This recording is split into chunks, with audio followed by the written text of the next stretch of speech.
whatever industry you pick, if you outwork everybody, if you try to be a little smarter than everybody, if you try to be a better salesperson than everybody, if you try to be better prepared than everybody, you've got your best chance. Because if you don't do it and somebody else does, I have the saying, work like someone's trying to take it all away from you. Work like someone's spending 24 hours, working 24 hours to take it all away from you. And that's kind of the way I look at it. What would you say is the number one reason why people fail? Lack of brains, lack of effort. Lack of brains, lack of effort. Yeah, they don't do the work. They don't learn. When you walk in the room, when you start a business and you start to talk about somebody, you're never in a vacuum with no competition. Unless you're just extremely lucky. And if there's going to be competition, that means somebody else knows your business as well as you do when you get started. And if you walk into a competitive environment and they still know more about the business than you do and more about your customers, you're going to lose. But most people don't consider that. They don't do the work. They don't learn more about their industry. They don't know even about their business. And so you've got to put in the effort to know more about your industry than anybody else. And that's the brains part, and that's the effort part as well. Because look, if you're competing with me, you better know what you're doing, otherwise I'm gonna kick your ass.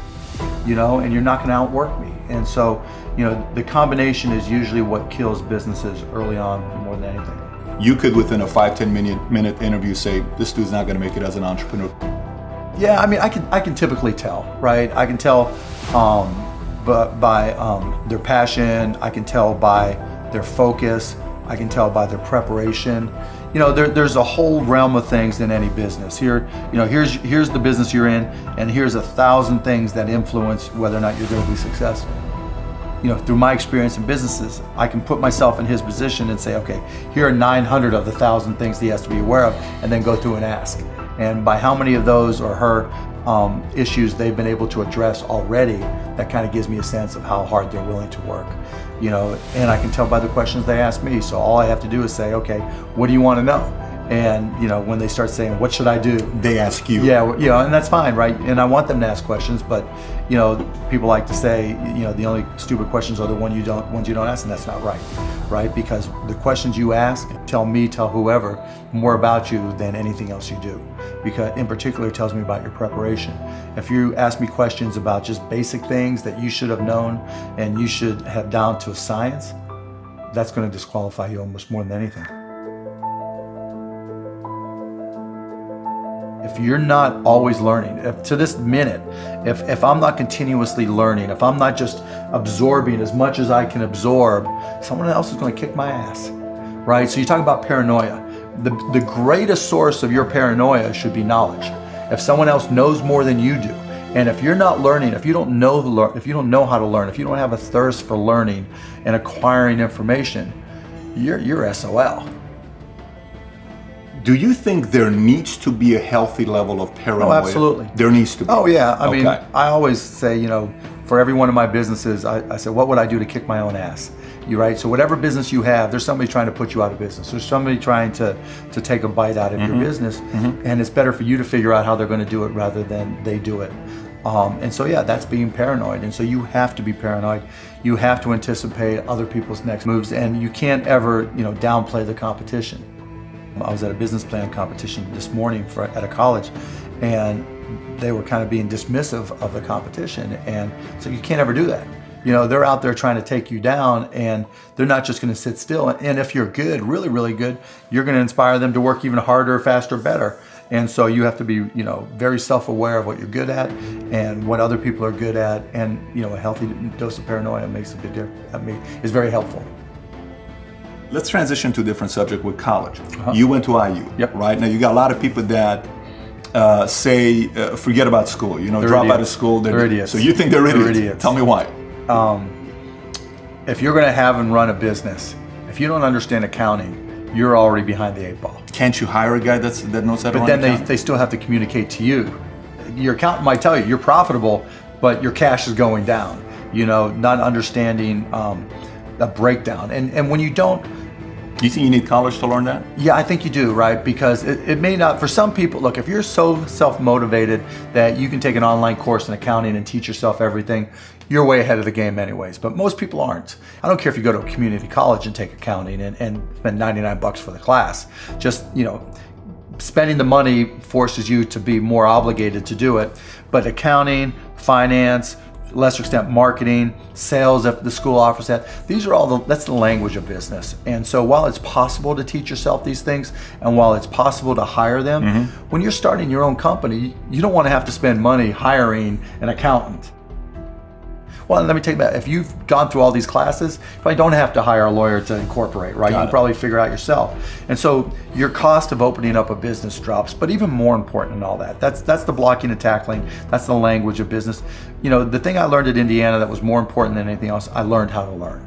And learning became far more important to me, because the one certainty in business is that it's always going to be changing.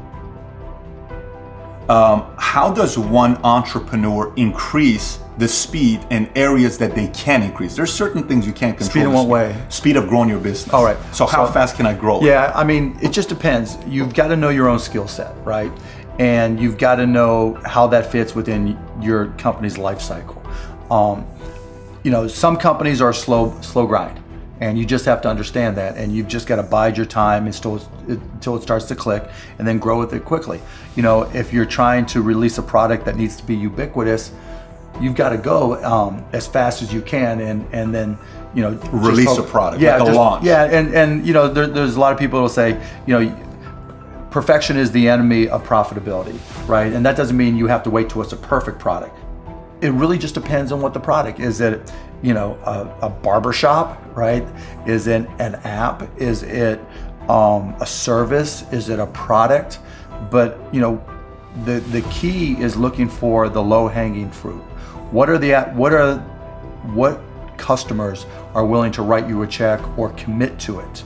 You know, so that they're willing to integrate it into their daily lives or integrate it into their daily business.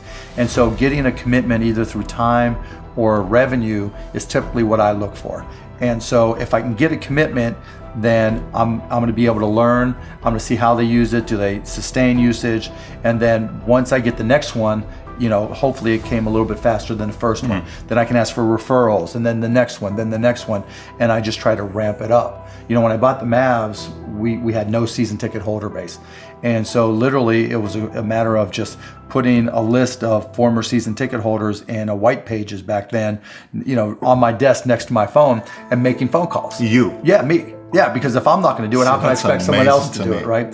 So just get on the phone. Hey, this is Mark Cuban. I'm the new owner of the Dallas Mavericks. You know, I'd like to invite you back for again. It's not, though. This is my business. But you can't get regular sales guys or something to make those calls once they get to a quarter. You're a guy that's a billionaire. You're making those calls. But that's all, you know, and that's fine and good, right? Because everybody's got their own goals, right? But still, I didn't want anybody at the Mavs to be able to say, well, he's not willing to do the work, right? There's, you know, if I walk around, I'm picking up all the papers. I'm not saying go get that picked up. I'm like, okay, that's trash. I'm picking it up. But in terms of speed of growth, it's really, you got to get that first customer first. And then when you get that first, what did you learn? Reiterate, get that next customer. And then hopefully, as you learn more and more through the process, then the next one comes by even faster. You know, alluding to it earlier about entrepreneurs being born or built, you know, and I think I knew I was wired to be excited about business. How or why, I don't know, but, you know, and there's certain guys that have the genetics to jump out of the gym, right? There's certain guys, you know, that, you know, when they golf, they have the muscle memory and the discipline. You know, Dirk Nowitzki may not be the most talented guy in the NBA, but his discipline and his focus to do what's necessary to be successful, he's willing to do, and combine it with being 7 feet tall and being skilled, you know, it makes him an amazing basketball player. So it's understanding what your skill set is, finding the right place to use those skills, and then going for it. You know, will that make you 250 grand? It depends if you pick the right industry. You know, I started my first business when I was 12. I was buying and selling baseball cards, buying and selling stamps. Anything I could do to make money, I was hustling and trying to do. So I was into business, but I not so much where it was, all my friends were into it with me, so they wouldn't know. Baseball cards. Yeah, baseball cards, you name it. I mean, I grew up in Pittsburgh. And so I would, probably even less than 12 years old, I would go out and buy a bunch of baseball cards that I collected, and I would package, I would say, okay, you're guaranteed to have a Pittsburgh Pirate in this package, and I would charge 3 times as much, and I'd set up on this park bench down in the park down in Scott Township where I grew up, and I'd have these little sales, and it was great. I made money, and I mean, it was, you know, and I learned as much about business. when I was 9, 10, and 12 as I learned any other time.